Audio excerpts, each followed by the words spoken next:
안녕하세요. 저는 백양교회에서 부목사로 섬기고 있는 변요한 목사라고 합니다. 저는 이렇게 큰 모임에 설교한 게 두 번째입니다. 너무 떨려가지고 제가 말을 잘 할지는 못하겠습니다. 아무튼 이 중요한 자리에 설교자로 섬길 수 있게 되어서 너무 감사합니다. 여러분 혹시 식스맨이라는 단어를 아십니까? 식스맨. 농구를 좋아하는 분들이라면 아마 잘 알고 계실 겁니다. 농구는 경기장에 보통 5명이 경기를 합니다. 식스맨은 그 중에서 6번째 선수를 말합니다. 식스맨은 경기의 흐름을 팀에게 유리하게 바꾸거나 중요한 순간에 교체로 투입되어서 팀의 페이스를 조절해주고 팀이 유리하게 이끌어갈 수 있도록 도움을 주는 교체 선수들 중 가운데 가장 중요한 선수라고 할 수 있습니다. 그래서 이러한 식스맨은 주로 실수가 적고 위기의 순간에 대담한 성격을 가진 선수, 그리고 멀티 포지션을 소화할 수 있는 선수를 주로 식스맨으로 투입합니다. 비록 시작은 벤치에서 하지만 다른 교체 선수들보다 많은 출전 시간을 가질 수 있는, 그리고 더욱 많은 교체 투입 빈도를 가지고 있는 선수가, 그러니까 농구 경기에서 중요한 역할을 담당하는 선수라고 할 수 있습니다.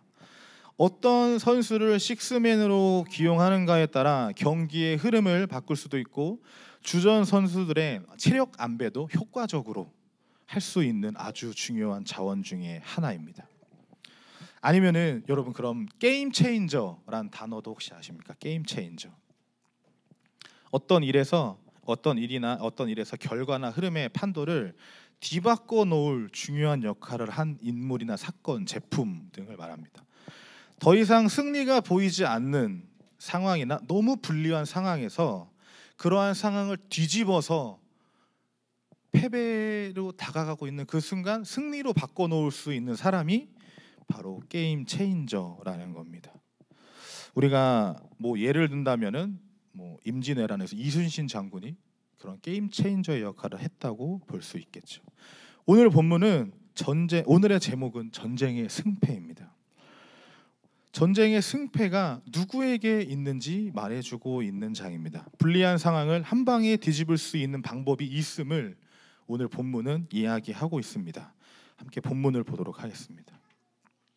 오늘 본문은 여러분이 너무도 잘 알고 있는 내용입니다. 가나안 땅에 입성한 이스라엘 백성들이 여리고성 전쟁에서 멋지게 첫 번째 승리를 장식합니다. 그리고 두 번째로 아이성 전쟁을 앞두고 있습니다. 거대했던 여리고성 전쟁을 피 한 방울 흘리지 않고 승리를 장식했기 때문에 여리고성보다 작아 보였던 이 아이성과의 전투에서 패배라는 단어는 생각하지 않았을 것입니다. 도리어 당연하게 이스라엘 백성들의 승리를 믿고 있었을 겁니다. 그렇게 여호수아는 아이성 전쟁을 준비하기 시작합니다. 첫 시작은 여리고성 전투와 동일하게 정탐꾼을 몰래 아이성에 잠입시킵니다. 그리고 아이성에 대한 정보를 끌어모으기 시작합니다. 정탐꾼들은 아이성을 둘러보고 돌아와 여호수아에게 오늘 우리가 읽은 것처럼 보고하기 시작합니다. 아이성은 정말 작은 성입니다.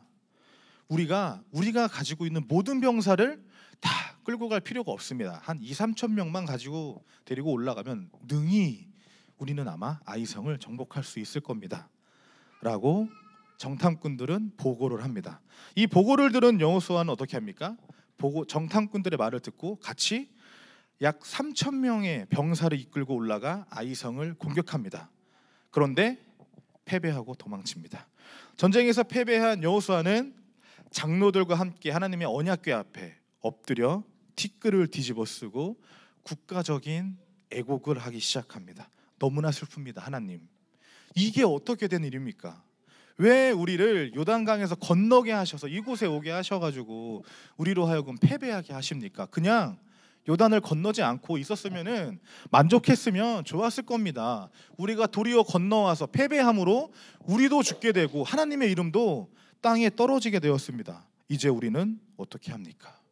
라고 저는 아주 담담하게 얘기했지만 여호수아는 소리치면서 통곡했을 겁니다. 그 여호수아의 통곡에 하나님이 반응하십니다. 위로하고 승리를 말씀해 주시면 너무 좋겠지만 다그치고 화를 내십니다. 왜 왜 너희들은 여기 엎드려 있느냐? 너희들은 범죄했다. 나의 명령을 어겼고 온전히 바치라고 한 물건들 너희들은 바치지 않았다. 그것들을 도적질해서 너희 진영 한가운데 두었다. 그런데 어떻게 너희가 승리를 할 수 있느냐? 그렇기 때문에 너희들은 죄를 지었으니까 패배할 수밖에 없고 원수 앞에서 너희들은 맞서지 못하고 도망칠 수밖에 없는 것이다. 이게 너희들의 문제다. 이 문제를 해결하지 않는 한 나는 너희와 다시는 함께하지 않을 거다라고 하나님이 단언하시고 화를 내십니다. 우리가 읽지는 않았지만 13절 이하를 보면 하나님의 음성을 듣게 된 여호수아는 일어나서 백성들에게 정결할 것을 명령합니다. 그리고 제비를 뽑아서 그 범죄자 아간을 색출하고 그의 범죄 사실을 실토하게 만듭니다. 그리고 아간을 돌로 쳐 죽이고 아간의 훔친 물건들을 다 불에 태우고 다시 그리고 전쟁을 준비하기 시작합니다. 여리고성을 멋지게 함락시킨 이스라엘이 이 작은 성 아이성에 패배하게 된 이유는 무엇입니까? 무엇이 그들을 하나님 앞에 엎드려 애곡하게 만들었습니까? 첫 번째 원인은 오늘 우리가 읽은 말씀 1절에 읽는 것처럼 아간의 범죄입니다. 아간의 죄는 무엇입니까? 물건을 도적질한 겁니다. 아름다운 외투 한 벌, 은 200세겔, 금덩이 50세겔. 이 재물은 여리고성에서 승리한 이후 훔친 물건입니다. 하나님께서는 아간의 범죄로 인해서 진노하셨는데 아간 한 사람에게 진노를 표현하신 것이 아니라 1절을 보시면 이스라엘 자손들에게 진노하셨음을 나타내고 있습니다. 1세겔은 대략 11.4g입니다. 그렇다고 하면 외투 한 벌, 은은 약 2.8kg, 금은 1kg도 안 되는 0.57kg입니다.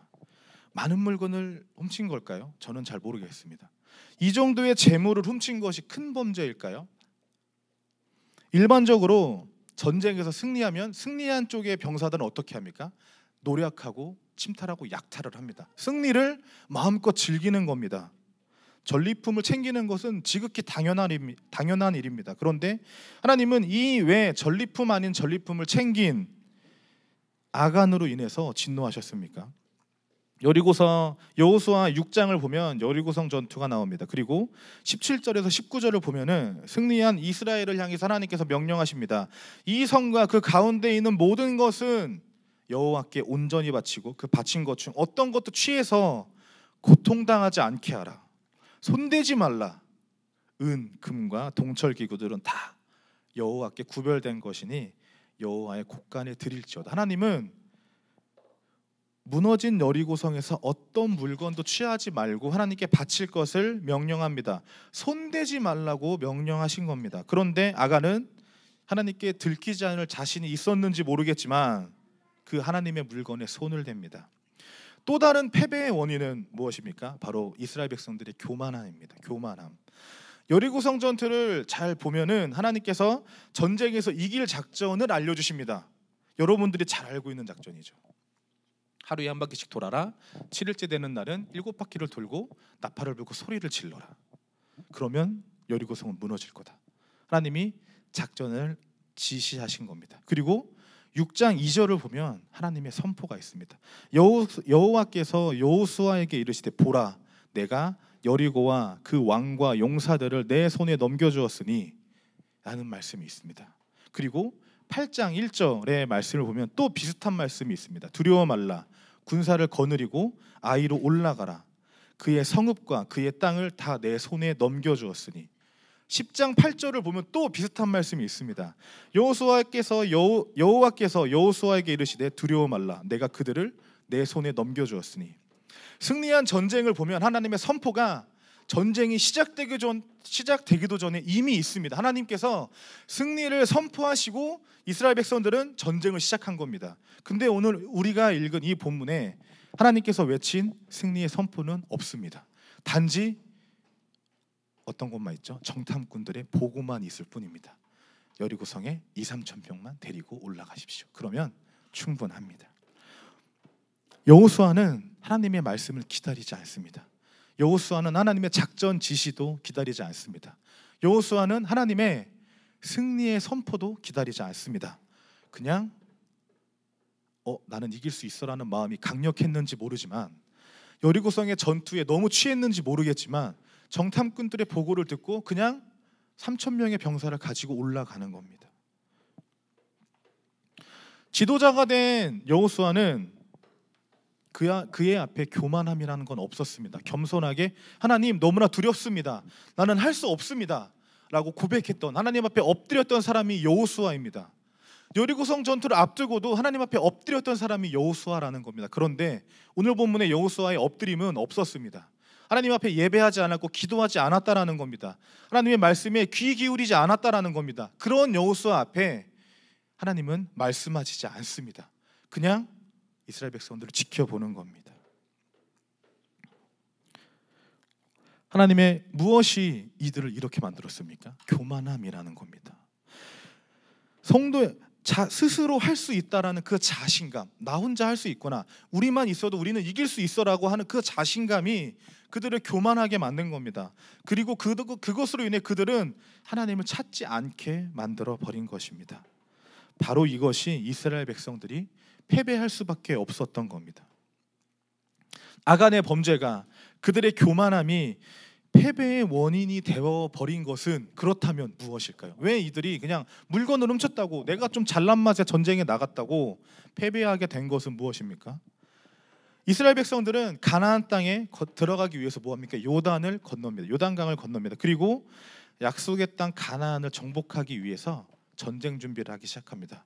전쟁 준비를 하려면 병사들을 점검하고 무기를 점검하고 식량을 점검해야 됩니다. 그리고 작전을 짜고 어떻게 내가 수행해야 할까, 정탐꾼들을 보내야 되는 게 일반적인 전쟁의 준비입니다. 그런데 성경을 보면 이들은 그렇게 전쟁 준비를 하지 않습니다. 첫 번째는 할례를 행합니다. 할례는 뭡니까? 난지 8일 만에 남자의 성기를 일부를 자르는, 표피를 자르는 행위가 바로 할례라는 거죠. 그런데 이 광야 생활을 하던, 요단을 건너기 전에 광야 생활을 하던 이스라엘 백성들은 2세대 출애굽을 한 2세대 이스라엘 백성들은 광야 생활로 인해서 할례를 행하지 않았습니다. 그래서 성인 남성들도 할례를 행하지 않은 겁니다. 요단을 건넌 이후 할례를 행합니다. 전쟁을 준비하는데 할례를 행합니까? 싸울 수 있겠어요? 변수빈 청년? 쉽지 않습니다. 나갈 수 있을까요? 뛸 수 있을까요? 쉽지 않습니다, 여러분. 그런데 그렇게 전쟁 준비를 합니다. 그리고 두 번째로 무엇을 하느냐? 유월절을 지킵니다. 축제를 즐기는 겁니다. 하나님께서 우리와 함께 하시는구나, 하나님께서 우리를 보호하시는구나라는 것을 확인하는 겁니다. 할례를 행하는 것은, 유월절을 행하는 것은, 그리고 그것들을 통해서 전쟁을 준비하는 것은 무엇이냐 하면은 내가 할례를 통해서 하나님의 백성임을 다시금 기억하는 겁니다. 출애굽을 떠돌던 그들이 약속의 땅 가나안을 앞두고, 아, 나는 하나님의 백성이니까 하나님께서 우리와 함께 하시는구나라는 것을 다시금 할례를 통해 확인하는 겁니다. 그리고 유월절을 지키는 겁니다. 하나님께서 우리를 보호하시는구나 라는 확신을 갖고 전쟁을 준비하는 겁니다.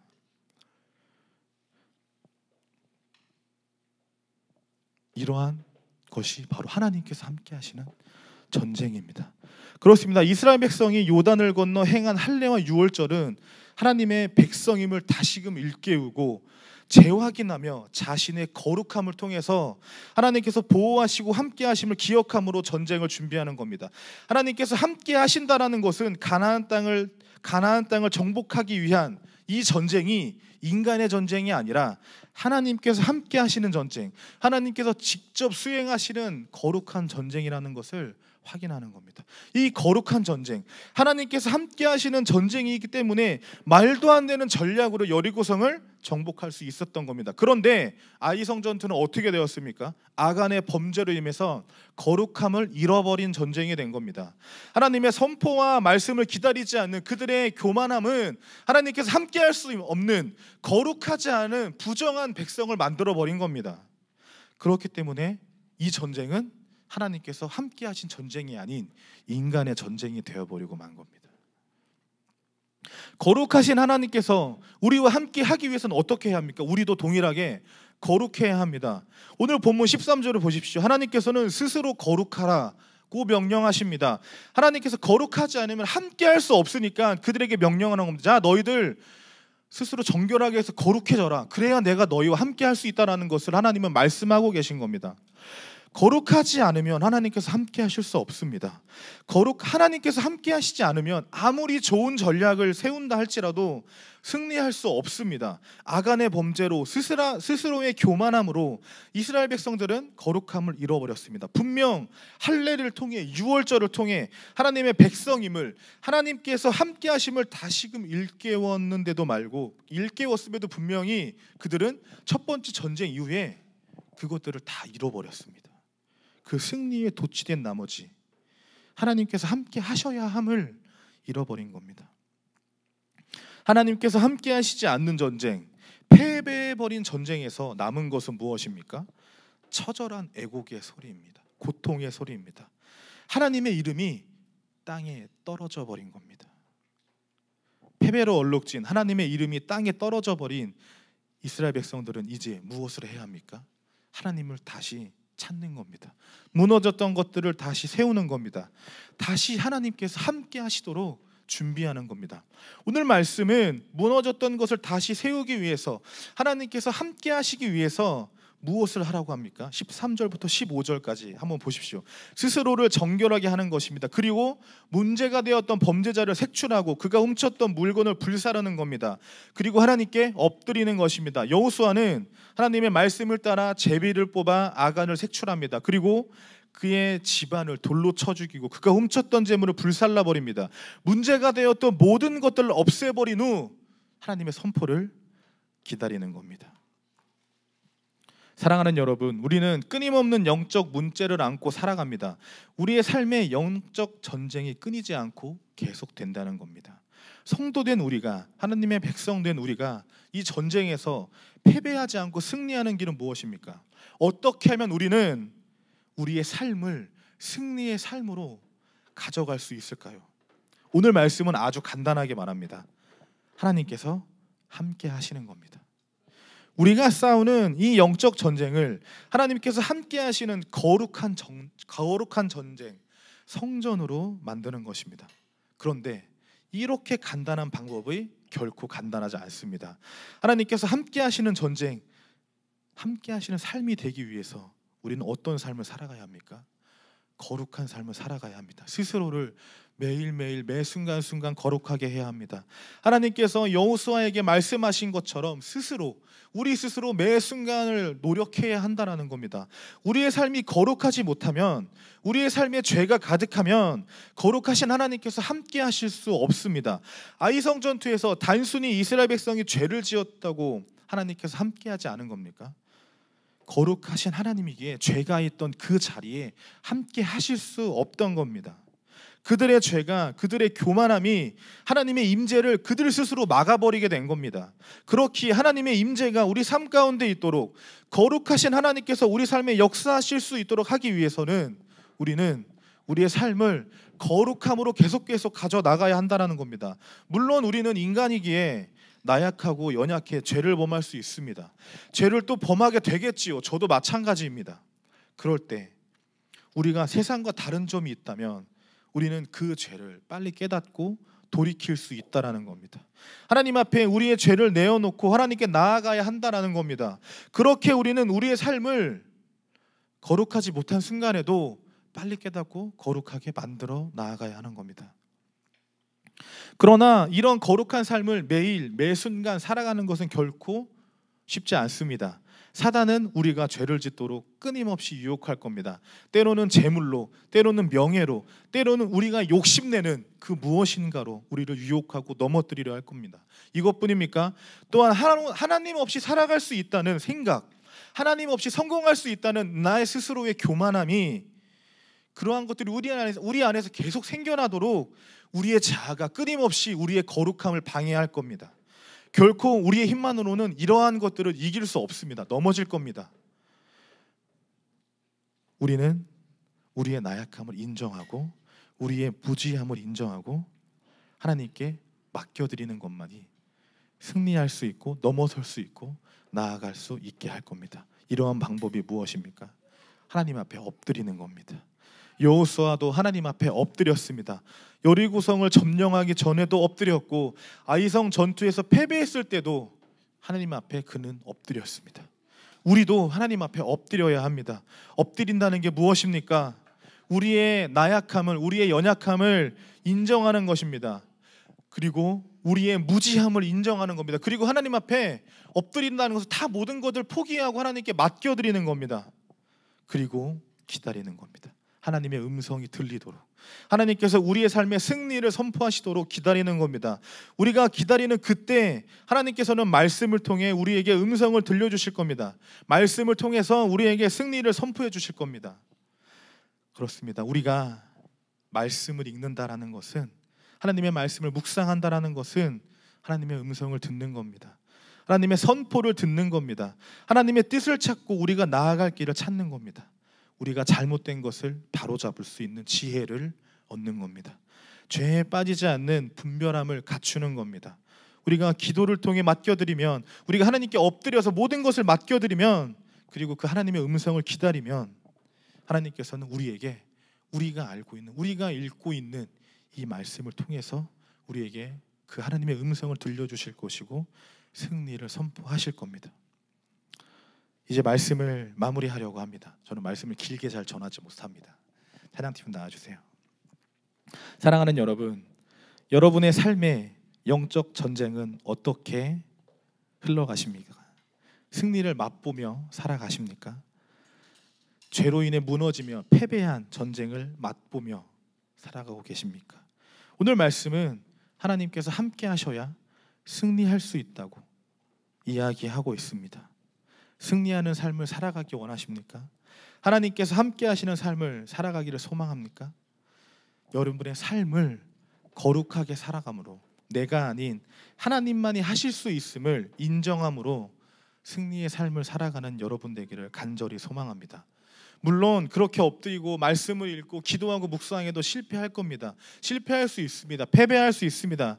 그럴 때마다 패배함에 발목 잡혀 더 깊은 수렁으로 빠지는 것이 아니라, 패배한 그때 나의 죄악과 나의 거룩하지 못함을 빨리 깨우쳐 다시금 하나님을 찾고 다시금 거룩함을 회복함으로 항상 하나님께서 함께 하시는 그 승리를 맛보는 귀한 성도의 삶을 살아가시기를 소망합니다. 그래서 하나님께서 함께 하시는 하나님으로 인해 승리하는 여러분의 삶을 통해서 하나님을 세상 가운데 드러내고 하나님의 이름을 높여 하나님의 사람의 참된 삶을 세상 가운데 선포하며 살아가는 여러분 되시기를 간절히 소망합니다. 우리 함께 찬양